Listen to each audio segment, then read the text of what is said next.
चलिए आज कुछ नया सीखेंगे। अभी तक हमने क्या सीखा कि कुछ बेसिक सेंटेंस फॉर्मेशन प्रेजेंट के पास्ट के, राइट। और हमने स्टोरीज देखा, ओके। इंटरमीडिएट लेवल कंप्लीट हुआ, अब हम एडवांस लेवल पर जाएंगे। यहाँ पर आपको कुछ नया और थोड़ा अपना इंग्लिश नेक्स्ट लेवल पे ले जाने के हम ट्राई करेंगे, ठीक है। चलिए फर्स्ट अपना टॉपिक शुरू होता है सेल्फ इंट्रोडक्शन, राइट। अगर हम कहीं पर भी जाते हैं इंट्रोडक्शन देते हैं, सो फर्स्ट ऑफ ऑल हम अपना नाम से शुरू करते हैं, राइट। अगर आपको कहा जाए कि प्लीज इंट्रोड्यूस योरसेल्फ, सो आप अपना नाम कहेंगे, एज कहेंगे, कहां पर रहते हैं वो कहेंगे, फैमिली मेंबर वगैरह वगैरह, राइट। बट कुछ इंट्रोडक्शन ऐसे भी होते हैं जहां पर नाम बोलने की जरूरत नहीं है, क्योंकि कभी हम जॉब के इंटरव्यू में जाते हैं तो जो हमारा रेज्यूमे होता है, बायोडेटा, सीवी, उसमें ऑलरेडी सारी डिटेल्स होती है, लेकिन वो डिटेल बतानी है इंट्रोडक्शन में जो एक्चुअली हाईलाइटेड नहीं है, ठीक है। नाम नहीं बोलना है, खास करके इंटरव्यू में, जब तक आपको पूछा ना जाए कि आप नाम से शुरू कीजिए। लेकिन यहाँ पर हम सीखेंगे बेसिक इंट्रोडक्शन, राइट। बेसिक जैसे कि नाम, place, date of birth, nationality, address, age, family, hobby, education, occupation, ठीक है। तो ये 9 पैरामीटर्स है, हम यहाँ पर इंक्लूड करेंगे। देखिए यहाँ पर एक जॉन है, वो अपना वॉलीबॉल का कैंप में वहां पर अपना इंट्रोडक्शन दे रहा है, ठीक है। सो इंट्रोडक्शन कैसा देगा, जैसे कि हाय, देखिए चलो 2 मिनट,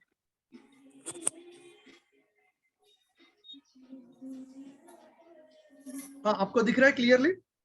हाँ सर दिख रहा है।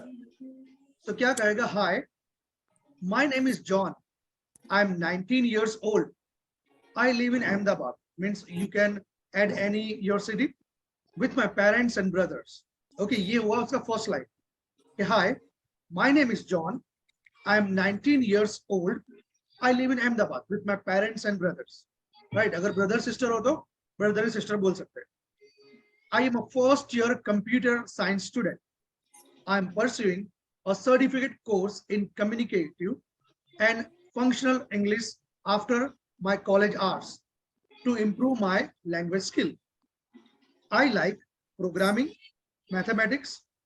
During weekends, I take dancing lesson, swimming, and guitar.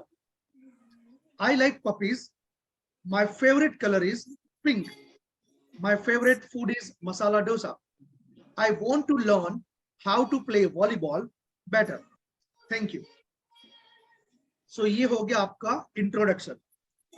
कहीं पर भी आप जाते हैं, जहाँ अगर कोई फैमिली मीटिंग है या सोशल गैदरिंग है या कहीं पर भी, आपको इंट्रोडक्शन यही फॉर्मेट में देना है। अगर आप फर्स्ट टाइम अपना इंट्रोडक्शन दे रहे हैं तो अपना नाम से शुरू कीजिए, राइट। और अगर सबको अपना नाम, आपका नाम पता है, सो आप ऐसे शुरू कर सकते हैं कि हेलो, आपका जो भी पोस्ट है या जो भी आप इसके जो भी फंक्शन में गए वो किस लिए गए वो आप बता सकते हैं। और आपका नेचर, जैसे कि I am easy going person, I like to work well with everyone, etcetera, right. चलिए देखिए, each sentence in the self introduction has grammatical structure. यहाँ पे जितने भी सेंटेंस है ग्रामेटिकल स्ट्रक्चर से एक्यूरेट है। But the message of John is more than subject, क्योंकि यहाँ पर हम सिर्फ जॉन को आइडेंटिफाई नहीं कर रहे, मतलब उसको हाईलाइट नहीं कर रहे, उसको उसके बारे में सब्जेक्ट, वर्ब, ऑब्जेक्ट क्या है वो बता रहे हैं।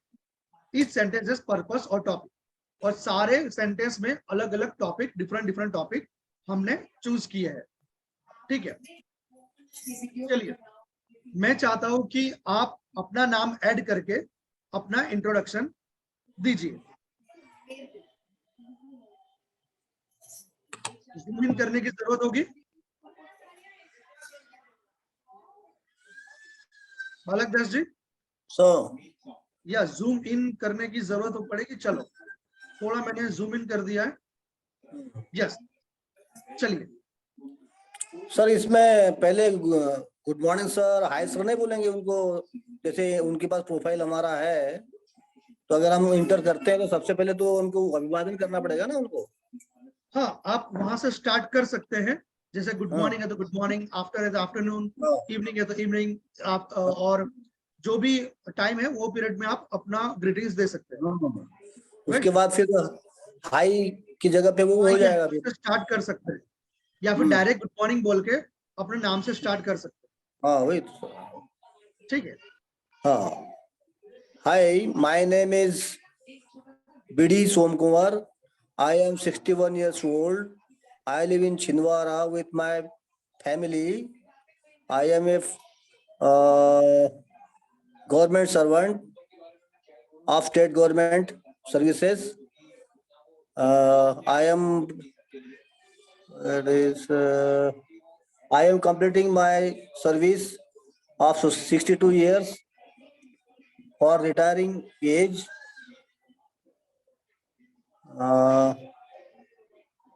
I like क्या है ये mathematics, I like teaching English, learning English. I like social reforms. Mostly the reforms of the Dr. Baba Saheb Ambedkar. फिर है my color is green and yellow. My favorite color. Yes, Then आगे होगा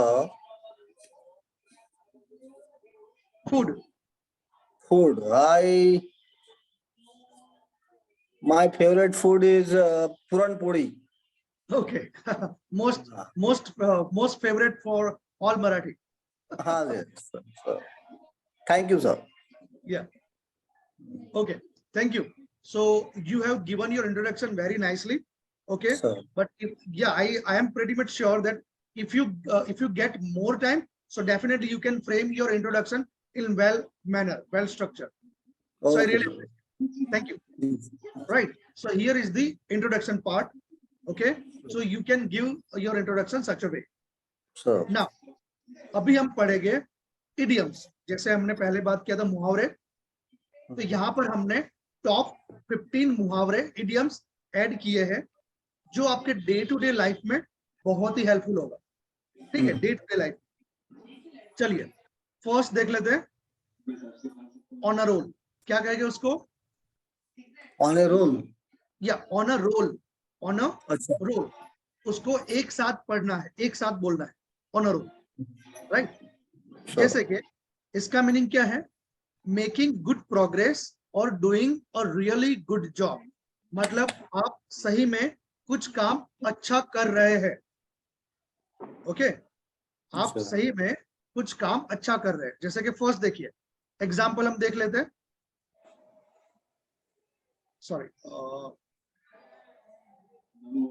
example देख लेते हैं ये वाला। The boss decided to promote Robert. The boss decided to promote Robert because he had been on a roll, means doing a good job lately.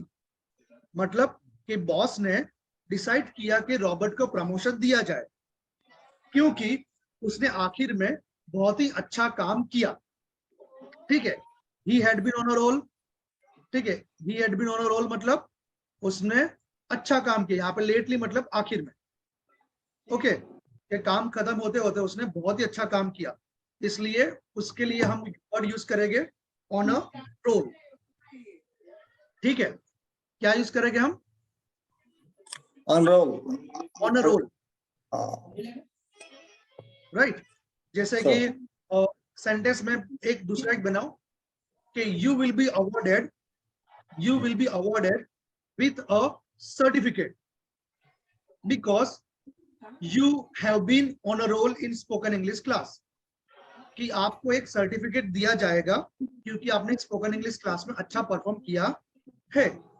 ठीक है, इसलिए जैसे आपका ये 5 डेज का कंप्लीट हो जाएगा, हम आपको इंग्लिश एकेडमी की तरफ से एक सर्टिफिकेट भी देंगे क्योंकि आपने 5 डेज का कोर्स कंप्लीट किया है। ठीक है, तो उसके लिए आएगा ऑन अ रोल। चलिए आप एक सेंटेंस बनाइए ऑन अ रोल से। ऑन अ रोल मतलब अच्छा काम करना, okay, making good progress and doing a really good job.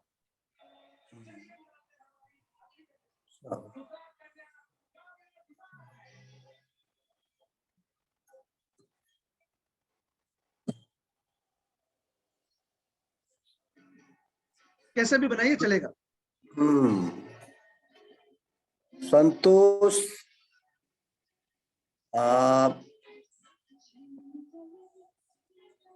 has decided to promote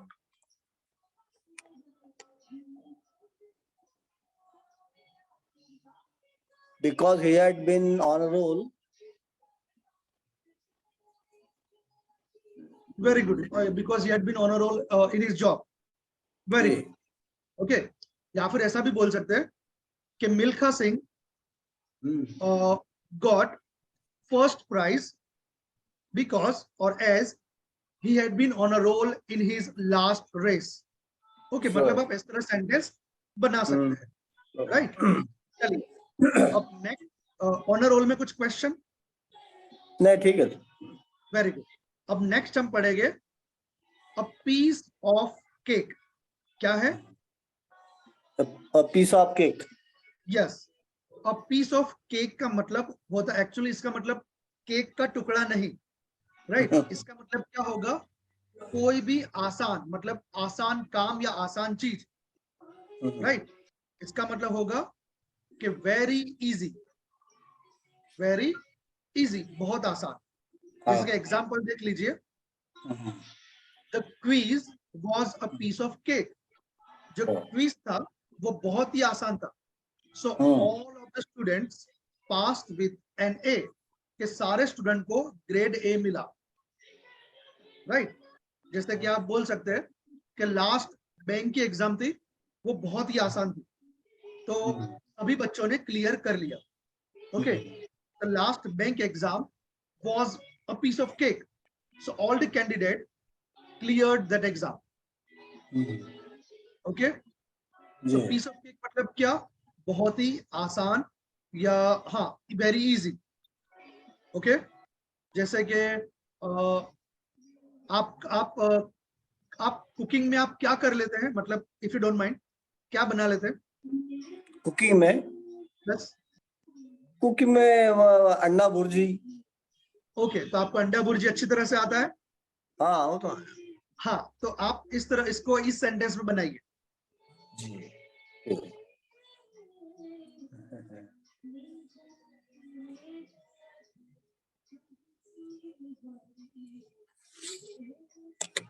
I prepare a egg bhurji, a piece of cake. Alright, आप very good, आपने sentence अच्छा बनाया।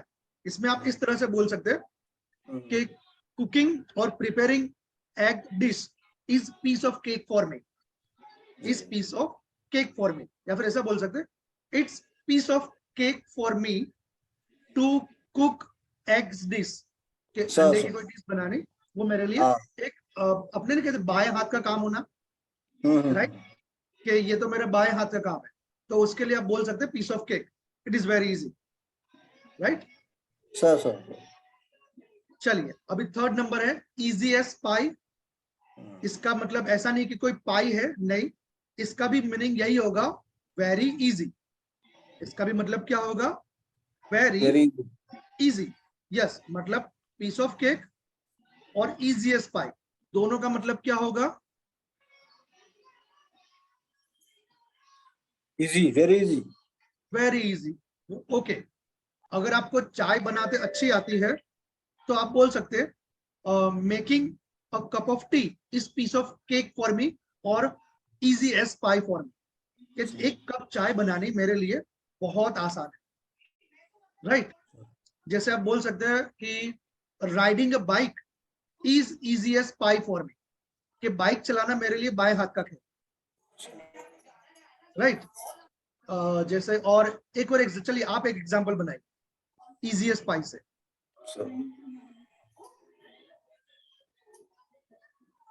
Tall boy jump very nice as it was a piece of cake. Yes piece of, लेकिन आपको easiest पाई से बनाना था।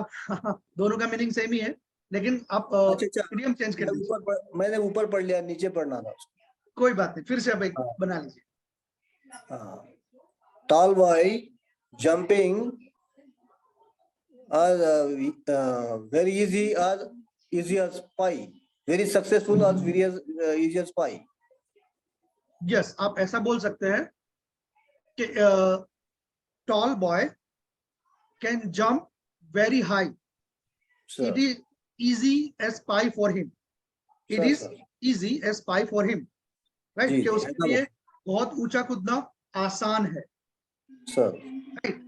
सो easiest पाई बता सकते हैं, जैसे कि आपके घर में जैसे कोई भी है जो जिसका हाथ का खाना आपको अच्छा लगता है, कि वो एक फेवरेट डिश है जो आपको बहुत पसंद है, तब बोल सकते हैं कि शी और he cooks this dish, it is easiest pie for him और हर, कि उसके लिए ये बनाना बाएं हाथ का खेल है, हाँ, राइट। जी। चलिए अभी हम नेक्स्ट पे जंप करते हैं। फोर्थ वन है, बहुत ही मजेदार इडियम है, आपको सुन के थोड़ा हंसी भी आएगी। क्या है fourth number? Raining cats and okay, dogs. Raining cats and dogs मतलब कुत्तों की और बिल्लियों की बारिश होना नहीं, ऐसा नहीं है, right. Raining cats and dogs मतलब कुत्ते बिल्लियों की बारिश होना ऐसा नहीं है। इसका मीनिंग क्या है कि बहुत ही भारी मात्रा में बरसात होनी, So, बहुत ही भारी मात्रा में बरसात होनी, right.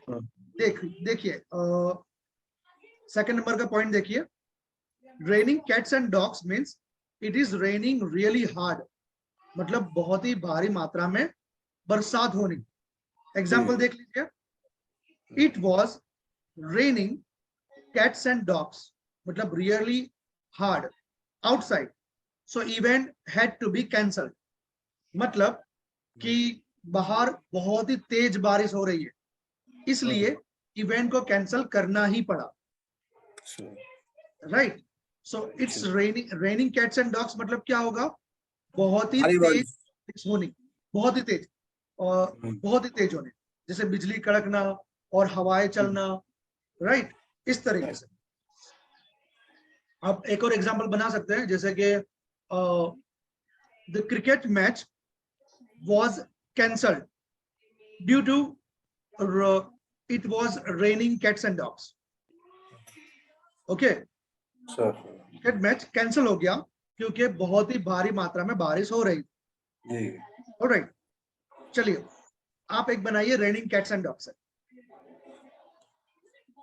Due to raining cats and dogs, the football match had to be cancelled. Very good.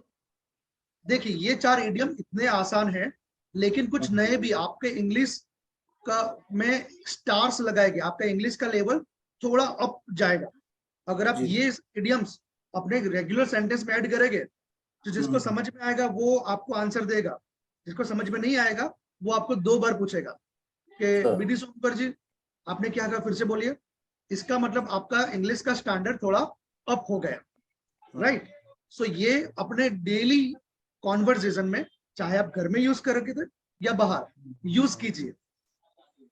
Alright, चलिए अभी फिफ्थ नंबर का है गेट द बॉल रोलिंग। क्या है?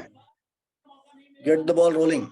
यस, अभी गेट द बॉल रोलिंग का मतलब क्या होता है कि कोच भी काम शुरू करना और उसको फिनिश करने का प्रयत्न करना, फिनिश करने का ट्राई करना। कुछ भी काम शुरू किया और उसको आखिर तक ले जाओ, खत्म करो। ओके, सिंपली आपको बता दूं, कुछ भी स्टार्ट करना, राइट।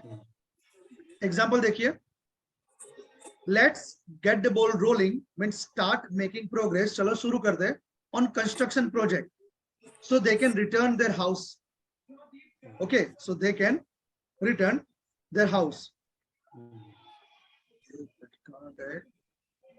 यस, ओके, यहां पर सो चलिए हम अपना कंस्ट्रक्शन काम शुरू करते हैं।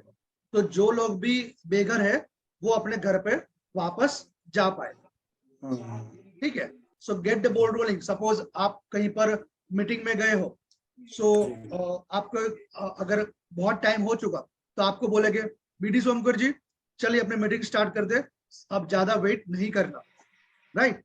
तो यहाँ पर आप बोल सकते हैं hello let's the get ball rolling for this meeting, it was और it is too late today. कि आज बहुत देर हो गई है, कि बहुत देर हो चुकी थी, चलिए हमने मीटिंग स्टार्ट करते हैं। ओके, या फिर ऐसा भी बोल सकते हैं कि we got the ball rolling for our journey last winter. Okay, कि हमने लास्ट विंटर में हमारी जर्नी स्टार्ट कर दी। Got the ball rolling, get का गॉट कर दिया मतलब वो पास्ट में चला गया। फ्यूचर में बनाना हो तो we will get the ball rolling for our future project. या फिर बोल सकते हैं we have already got the ball rolling for our spoken English class. कि हमने स्पोकन इंग्लिश क्लास के लिए ऑलरेडी हमने मतलब हमारा स्पोकन इंग्लिश क्लास हमने ऑलरेडी स्टार्ट कर दिया है, राइट। मतलब स्टार्ट है, अभी फिनिश होने के कगार पर है, ऐसा आप बोल सकते हैं। तो 5 idioms very important, you can use in your daily conversation everywhere and it is valid international। ऐसा नहीं है कि सिर्फ इंडिया में, एक्चुअली ये अमेरिकन idioms है जो सब जगह यूज होते हैं, राइट। अगर प्रोफेशनली भी यूज करो, बिजनेस में भी यूज करो, सोशल गैदरिंग में भी यूज करो, इट इज वैलिड, राइट। अगर आप कोई लिख भी हो, राइटिंग भी करते हो, जैसे कोई इसको लेटर लिख दिया या ईमेल लिख दिया, तभी भी आप ये इडियम यूज कर सकते हैं। ऑलराइट, चलिए बालक दत्त आपकी बारी। गेट द बॉल रोलिंग से आप एक सेंटेंस बनाएं। Okay. Let's get the ball rolling. Let's get the ball rolling on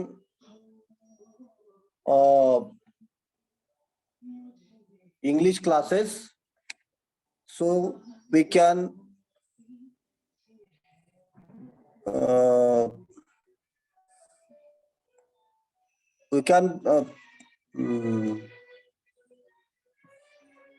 complete successfully। Yes, आप बोल सकते हैं सेम कि we can speak well, right.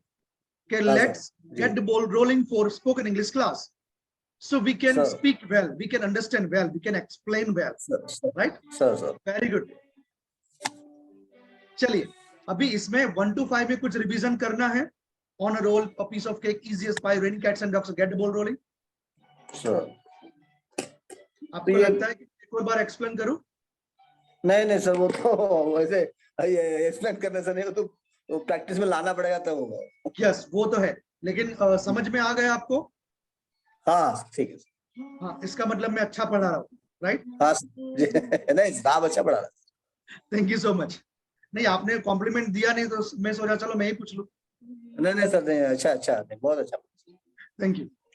चलिए अब दूसरे इडियम देख लेते डेली कॉन्वर्सेशन में किस तरह से हम यूज कर पाए।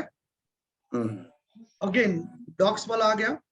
माई डॉग्स आर बार्किंग। क्या होता है इसका मीनिंग? डॉग्स बार्किंग का मतलब यूजुअली भौंक रहे हैं। यस, लेकिन इडियम में मेरे जो कुत्ते हैं, सॉरी सर, वो माय डॉग आर बार्किंग यानी मेरे कुत्ते जो है भौंक रहे हैं। हाँ, एक्चुअली मीनिंग आप ऐसा निकाल सकते, लेकिन अगर हम सेंटेंस में जोड़ दे, इडियम के कॉन्टेक्स्ट में कहे तो इसका मीनिंग क्या होगा? आपके पैर बहुत ही दर्द कर रहे हैं, जैसे आप लॉन्ग जर्नी से आए हो। यस, इसलिए इडियम्स इंपॉर्टेंट है, जो आपका इंग्लिश थोड़ा अच्छा बनाएगा। जैसे कि आप सुबह से ट्रैवलिंग कर रहे हैं, कहीं पर घूम के आए हो, सो बहुत चले हो आप, तो अभी आपको शाम को पैर दर्द कर रहे हैं, तो आप क्या कहेंगे? We walk all day.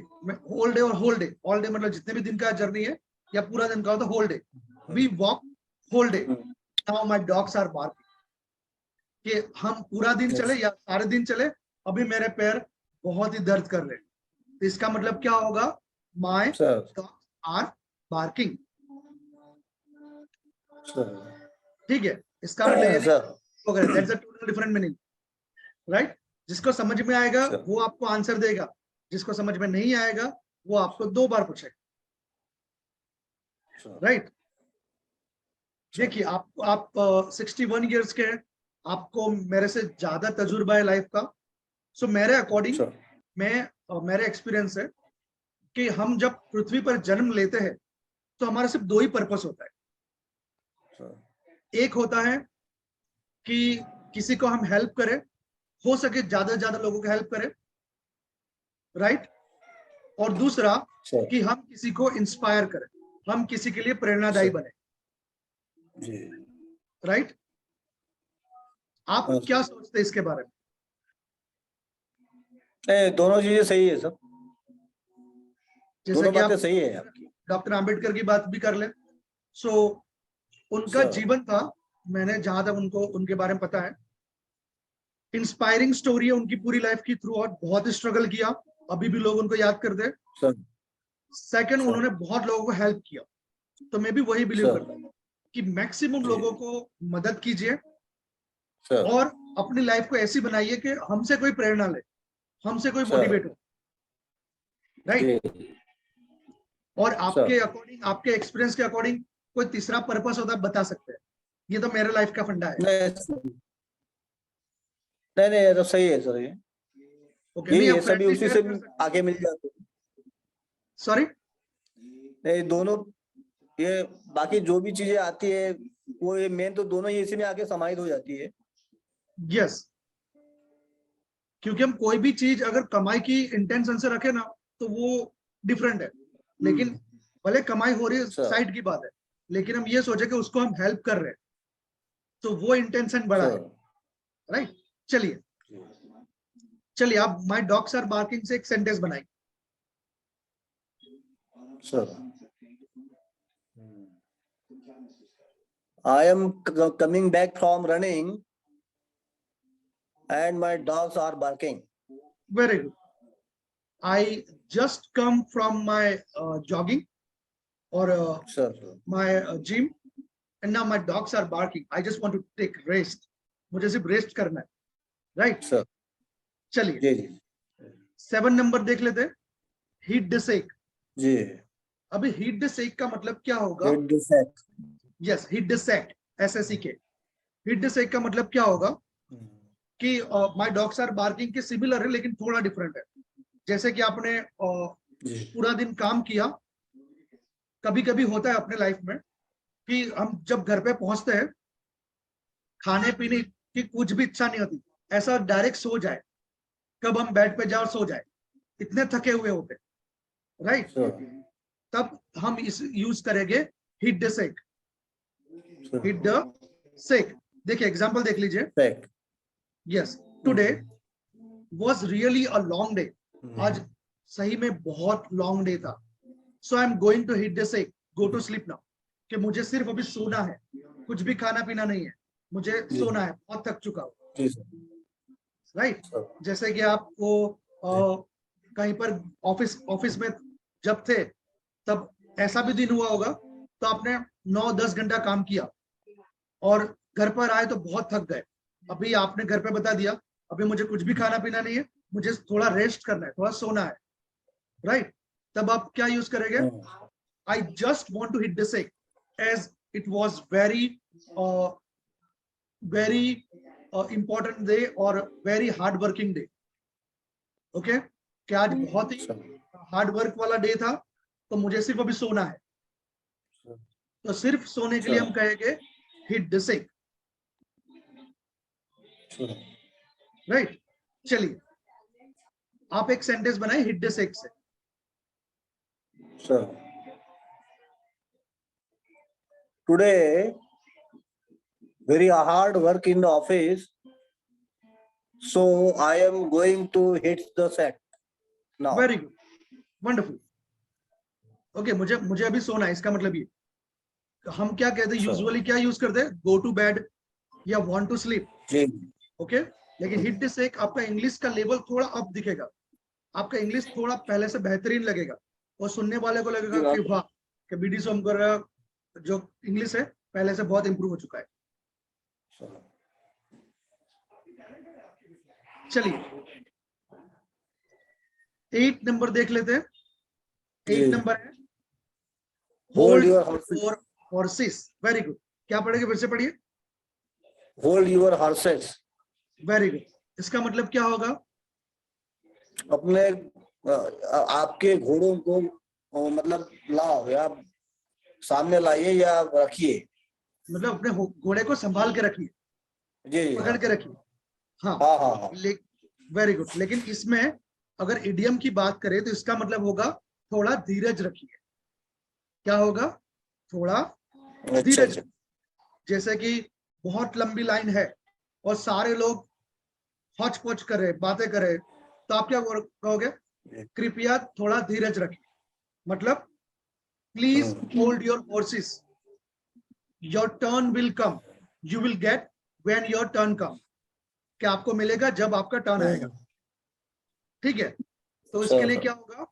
Hold your horses. जैसे घर में है, कोई फंक्शन है, सभी लोग बैठे हैं, सभी बात कर रहे हैं कि फंक्शन में ये करेंगे, ये स्टार्ट करेंगे वो, लेकिन कोई भी डिसीजन पे नहीं आ रहा है, तो आप क्या कहोगे? होल्ड योर हॉर्सेस, जी कि शांत रहिए, कि धीरज रखिए। जी sir. Okay, we will decide sir something better, कि हम कुछ अच्छा सोचेंगे, अच्छा निर्णय लेंगे। Sir. Right, so hold your horses मतलब क्या? धीरज रखिए। धीरज रखिए। ओके, देखिए एग्जांपल सर। देखिए। The teacher told her student to hold their horses, मतलब थोड़ा धीरज रखो। When they all started running after the lunch bell rang, मतलब जैसे ही रिसेस, लंच जो रिसेस का होता है टाइम, स्कूल का रिसेस का, ओके, इसके बाद जो बेल बजा मतलब रिसेस खत्म हो गया, तो उसके बाद टीचर ने क्या कहा? होल्ड योर हॉर्सेस, मतलब होल्ड देयर हॉर्सेस, अभी शांति रखो, धीरज रखो और अपनी जगह बैठ जाओ। आपका स्कूल का पता ही होगा, रिसेस होती है तो सारे बच्चे यहाँ से वहां घूमते हैं। ठीक है, रिसेस खत्म हो गई, तो अभी टीचर कहेंगे शांत रहो, अपने अपने बेंच पे जाओ। राइट, तो उसके लिए कहेंगे होल्ड योर हॉर्सेस। हम यूजुअली ऐसे कहेंगे be patient,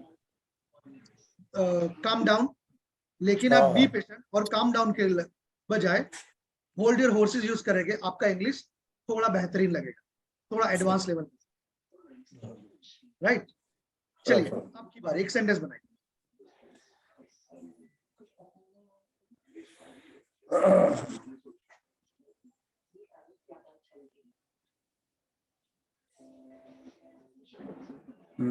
So, the father said to son, hold your horses okay for okay, continue. for getting some beautiful gift to you. Okay, so हाँ, कि आप बोल सकते हैं कि father says to his son hold your horses, you all get your duties, Sir. कि आपको अपने अपनी ड्यूटी मिल जाएगी। ठीक है, वेरी गुड, नाइस। चलिए let's Thank you. Jump on the ninth idiom. Ninth होगा, क्या है नाइन्थ? आप पढ़िए। Under the weather. यस, अंडर द वेदर। अब क्या होगा इसका मीनिंग? अपने मौसम के अधीन, हिंदी में मौसम के अनुसार या मौसम के अधीन, ये होता है। हाँ, आप इस तरह से बोल सकते हो उसका मीनिंग। आपने अंदाजा लगाया, इट इज हाफ ट्रू, कि नॉट फील वेल मतलब आप बीमार हो। ठीक है, सिक हो। सो अगर आपकी तबीयत अच्छी नहीं है तो आप क्या बोलोगे? I am under the weather today, और I am feeling under the weather today. Okay, मेरी ये तबीयत खराब है, आज मुझे जुकाम हुआ है, आज मुझे हेडेक हो रहा है, स्टमक एक हो रहा है, फीवर है, बुखार है, तो आप बोल सकते हैं I am feeling under the weather today. Okay, देखिए एग्जांपल है, she went home early because she was feeling under the weather, मतलब sick. sir, He had very bad headache, कि उसको बहुत ही सिर दर्द हो रहा था, कि sir, वो आज जल्दी घर पे चली गई बिकॉज उसको तबीयत खराब थी, क्योंकि उसको हेडेक, उसको बहुत ही ज्यादा हेडेक हो रहा था. sir, ठीक है, जैसे आप कभी ऑफिस में हाफ डे लेके कभी आए होगे या फिर जल्दी आए होगे तबीयत खराबी की वजह से, तो आप बोल सकते हैं, आप अपने सीनियर को रिक्वेस्ट किया होगा, sir I am feeling under the weather today, I want half day today, कि मुझे आज तबीयत सही नहीं लग रही है, मुझे हाफ डे चाहिए, और I want to go early at home today, कि मुझे आज घर पे जल्दी जाना है, sir, राइट. या फिर ऐसा भी आपने कहा होगा कि माय सन और daughter is under the weather today, I have to take them to the doctor, कि मुझे उनको डॉक्टर के पास ले जाना है. sir, okay, clear. सो अगर आप बोलोगे I am not feeling well, इसकी जगह आप ये यूज करो, I am feeling under the weather और I am under the weather. sir. चलिए आपकी बारी. The office accountant said that he was under the weather and applied for half day leave. Very good, nice. Okay, जैसे अभी सर्दी शुरू हो गई, सर्दियां शुरू हो गई, तो आप बोल सकते हो कि she is under the weather, और बोल सकते हो we all are under the weather today. Okay, very good. Sir. चलिए, let's jump on the next one. क्या लिखा है बालक Cut दास to जी? the chase. यस, cut Cut to the chase. Chase. Very good. Cut to the chase का मतलब क्या होगा कि बात को गोल गोल नहीं घुमाना, सीधे पॉइंट पे बात कीजिए. Sir. ओके, कुछ लोग होते हैं कि पॉइंट पे बात नहीं करते, गोल गोल गोल गोल पूरी बात घुमाते, फिर वो प्रेजेंट करते. Sir. तो हम उनको क्या कहते हैं कि देखिए बात को गोल गोल मत घुमाइए, सीधे सीधे बात कीजिए, राइट.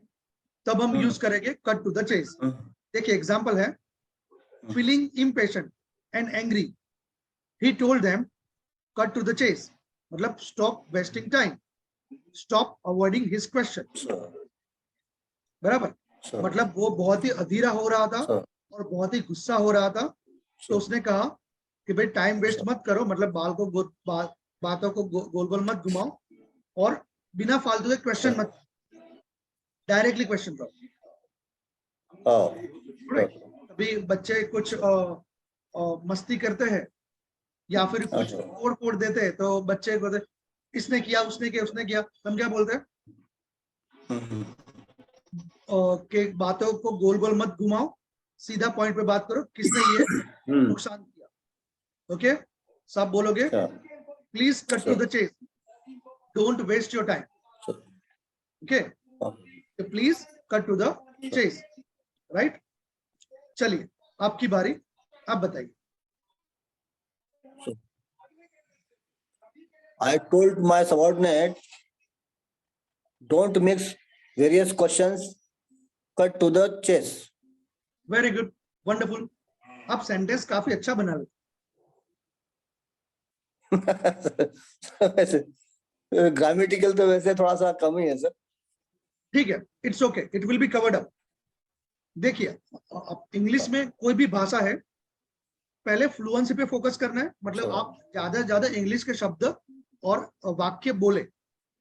अगर वो एक बार ट्यून में आ गया, फिर हम ग्रामर ऐड करेंगे उसको प्रॉपरली फर्निश करने के लिए, प्रॉपरली ऑर्डर में लाने के लिए.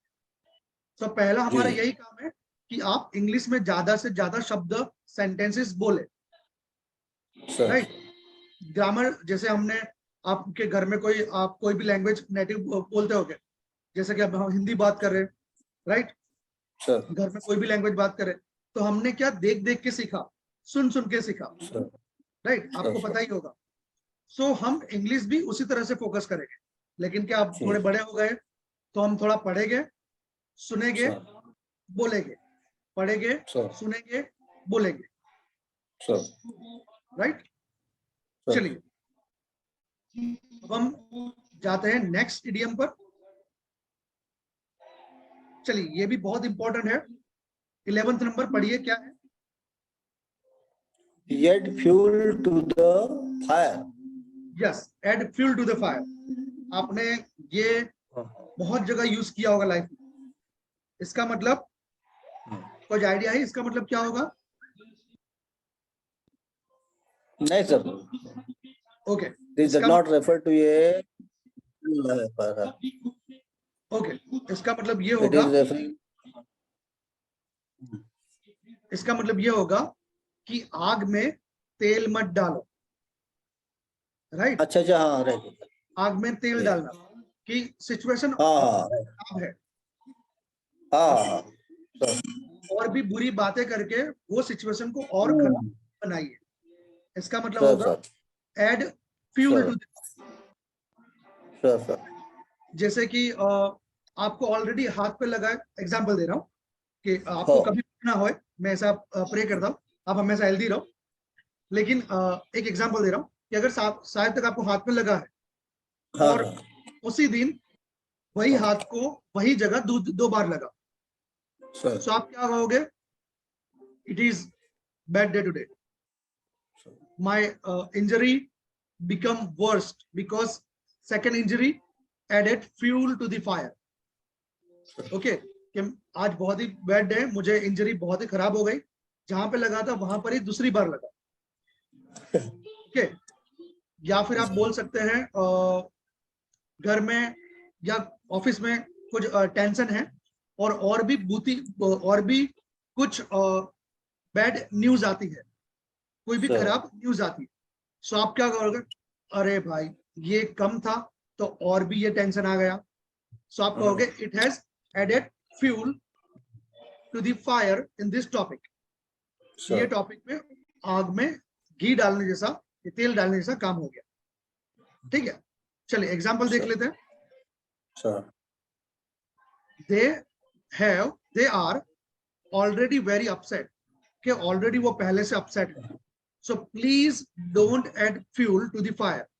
मतलब सिचुएशन को और भी खराब मत बनाइए बाय टेलिंग देम बैड, कि और भी खराब न्यूज देके सिचुएशन को और भी गंभीर और भी खराब मत बनाइए, राइट? इसको हम कहेंगे add fuel to the fire. चलिए, आपकी बारी बालक दास जी, आप बनाइए।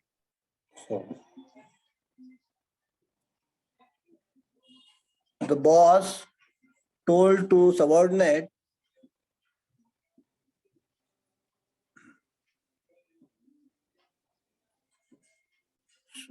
the boss told to some subordinates for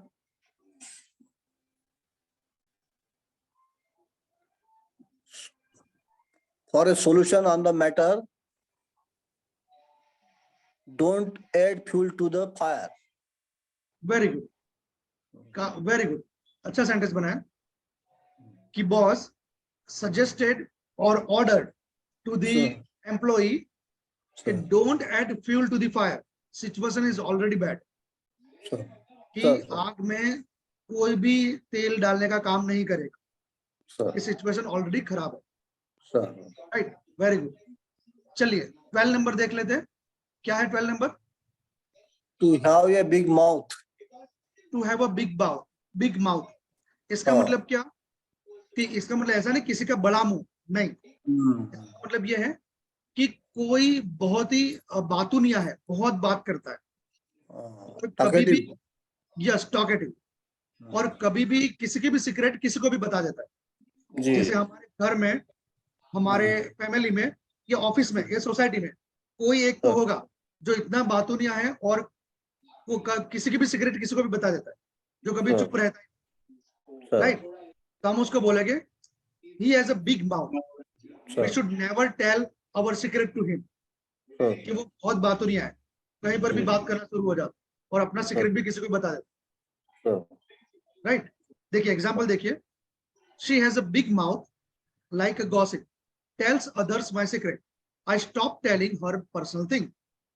मतलब कि वो बहुत ही बातूनिया है, वो किसी को भी हमारे सीक्रेट बता देती, तो मैंने उसे बात करने का बंद कर दिया। आई stop telling her personal thing, कि मैंने मेरी पर्सनल चीजें, पर्सनल बात उससे शेयर करने का बंद कर दिया। ओके, हमारे घर में, हमारे फैमिली मेंबर में, या हमारे अड़ोस पड़ोस में एक, या सोसाइटी में एक तो ऐसा होता ही है, right?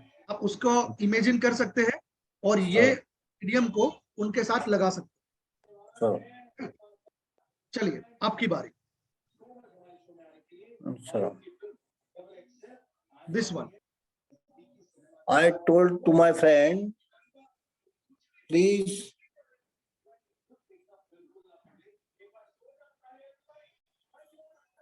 have a big mouth on the subject. मतलब किसी विषय के ऊपर आप जो है ज्यादा बातें ना करें।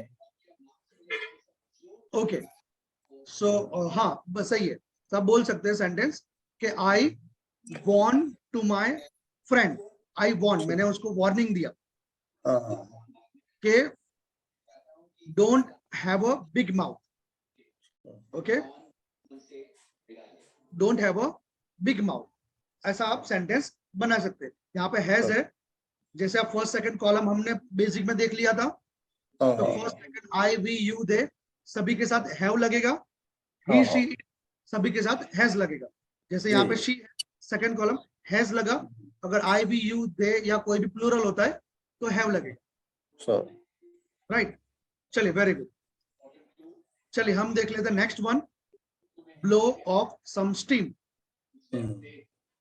क्या है? Blow off some steam. Very good.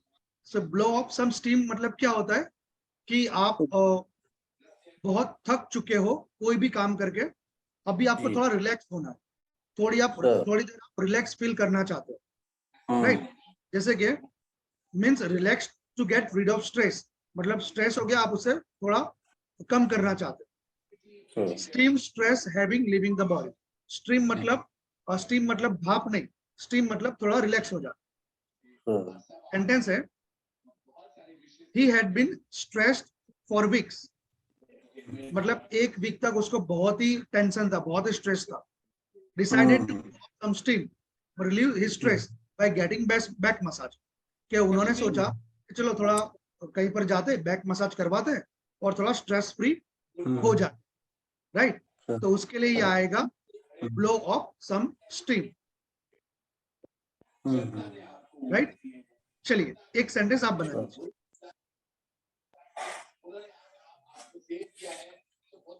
I am in stressed. Please blow off some steam on back my head. Pardon me? Sir? आपने जो कहा सुनाई नहीं दिया सही से। अच्छा, I am very stressed. Please blow off some steam on my back head.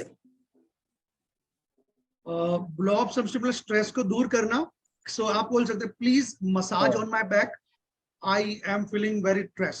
Okay, I am feeling very stress, so please massage on my back, I just want to blow off some steam। ऐसा भी बोल सकते हैं, let's go outside for few days, we just want to blow off some steam, कि चलो थोड़े दिन के लिए हम बाहर घूमने जाते हैं, कि हमको थोड़ा स्ट्रेस से फ्री होना है, स्ट्रेस फ्री होना है। चलिए 14 नंबर बहुत ही मजेदार भी है और बहुत ही आसान भी है, लेकिन आप समझोगे तो और भी आपको समझ में आएगा। चलिए क्या है 14 नंबर का? माई वे और द हाईवे। Very good. क्या होगा इसका मीनिंग, आपने कहीं पर सुना है? नहीं सर, और ये इसका इस्तेमाल करते नहीं है ना कभी, टॉकिंग वाकिंग में या लिखने लिखने में फ्रेजेस का इनका इस्तेमाल नहीं होता है ना, जनरली कॉमन सब्जेक्ट वर्ड का इस्तेमाल होता है, इसलिए ये सब जो भी मुहावरे हैं या कहावत है इनका उपयोग आता ही नहीं है। ओके, यूजुअली क्या होता है कि हम डेली लाइफ में इंग्लिश में बातें इतना करते ही नहीं। अगर जो भी Sir, डेली इंग्लिश में बातें करता है, अगर वो कम्युनिकेशन करता है किसी भी वे से, चाहे वो राइटिंग हो sir, या स्पीकिंग हो, sir, ये sir, इडियम कहीं ना कहीं आते ही होंगे। sir, चलिए, माई वे और द हाईवे का मतलब क्या है? जैसे कि आप ऑफिस में हैं और आपके नीचे कोई एक और नया एम्प्लॉय है, नया ज्वाइन हुआ है, और आपने उसको एक टास्क दिया कि भैया ये काम एक हफ्ते में पूरा कर दीजिए, लेकिन आप उसको ऑब्जर्व कर रहे हो, वो जानबूझ के वो काम नहीं कर रहा है, तो आप sir, उसको वार्निंग देते हो कि भैया काम तो करना पड़ेगा, नहीं तो जॉब छोड़ दो। तो वहां पर ये आएगा idiom, it's my way or highway, कि you have to complete this project, it's my way or highway, कि आपको ये प्रोजेक्ट करना ही पड़ेगा, करो या फिर छोड़ दो, करो या फिर छोड़ दो, राइट? sir, देखिए example, sir, this is your last chance, आपका ये लास्ट चांस है, और यू मे गेट फायर्ड, या फिर आपको नौकरी से निकाल दिया जाएगा। Even after all of this time, इतना सारा टाइम हो चुका, you still purposely do not finish your work, कि आप जानबूझ के ये काम फिनिश नहीं कर रहे।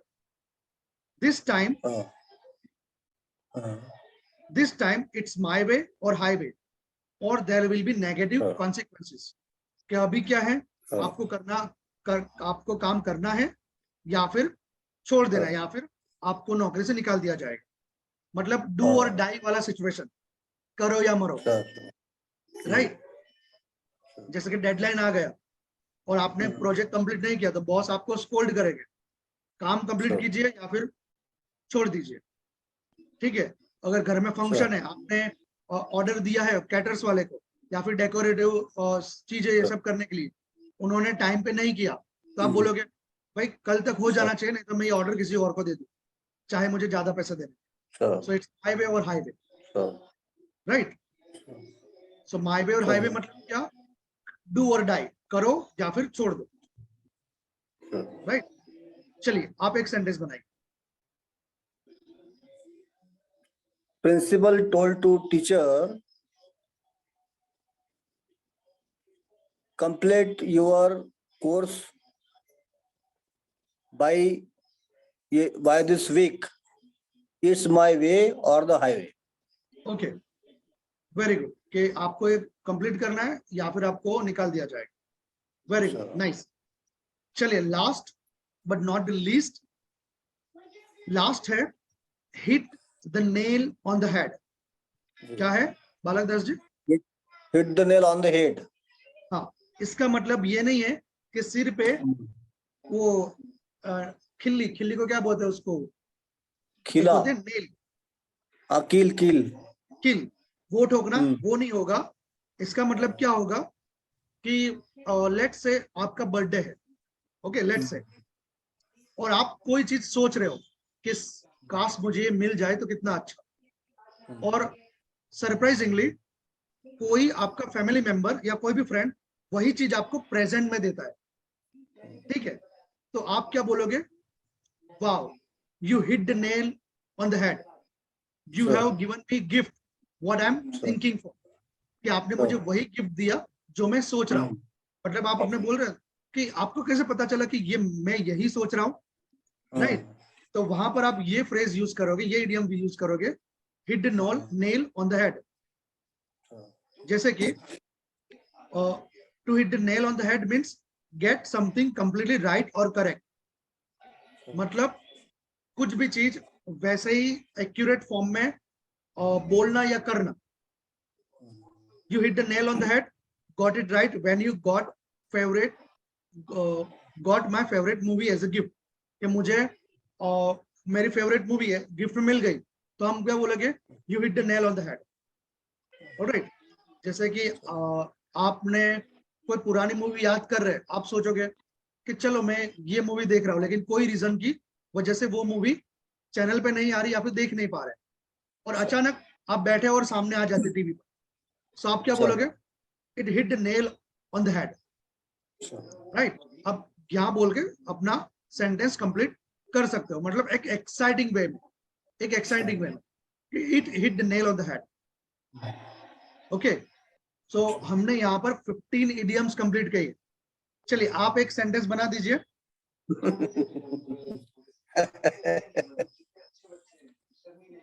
Father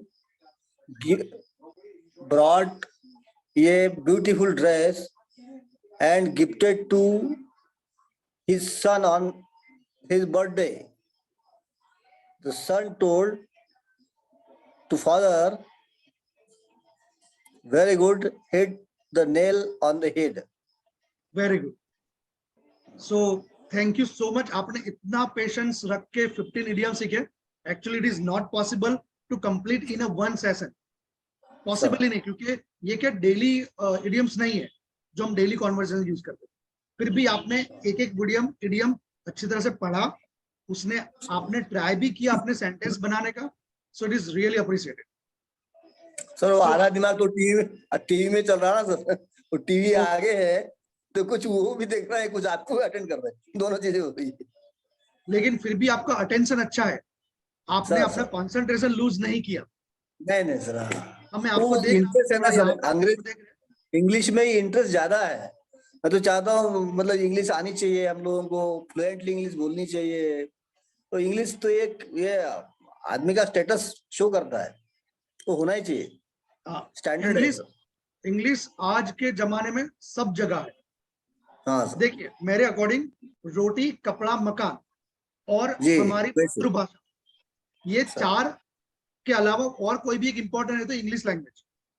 सर, सही है, रोटी सर, कपड़ा मकान मातृभाषा और इंग्लिश लैंग्वेज। अगर ये सर, 5 आ गई, 5 आपके पास है तो आप दुनिया के कोई भी कॉर्नर में सरवाइव कर लोगे। सर, सर, Am I जी right? Sir, very good sir. All right, thank you so much. So sir thank Balak you Das ji, thank you so much. हमारा कल आखिरी सेशन होगा, ठीक है। सर।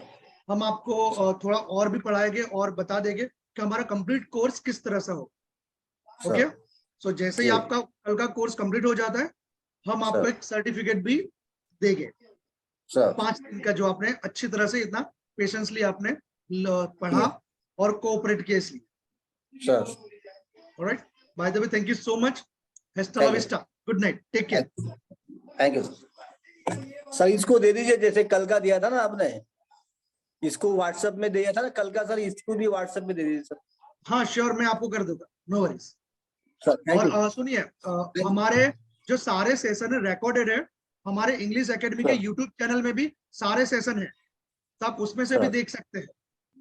ठीक तो है, वो वो मुझे लिंक देखना नहीं आता, आपको ज्यादा मोबाइल चलाना नहीं आता सर, ये जो गूगल है वो सब है, बहुत सिंपल सिंपल आता है, बाकी कर नहीं पाता। वो कोई बात नहीं, कोई बात नहीं। चलिए मैं व्हाट्सएप पेटीएम में भी भेज दूंगा। सर, वो मेरा ऑलराइट, बेटा ही करता है, पीटी वीटी में करता नहीं है, वो भी बिजली बिल वगैरह सब वही पटाता है, मुझे कुछ ज्यादा है वो पता है उसको कि पापा जी कुछ कर देंगे गड़बड़, तो मुझे उसने डाउनलोड भी नहीं किया है। Okay, no worries, thank no you sir, worries. Okay, no worries, good night, see ya, take thank you care. Very much, good night. Yeah, good night, bye.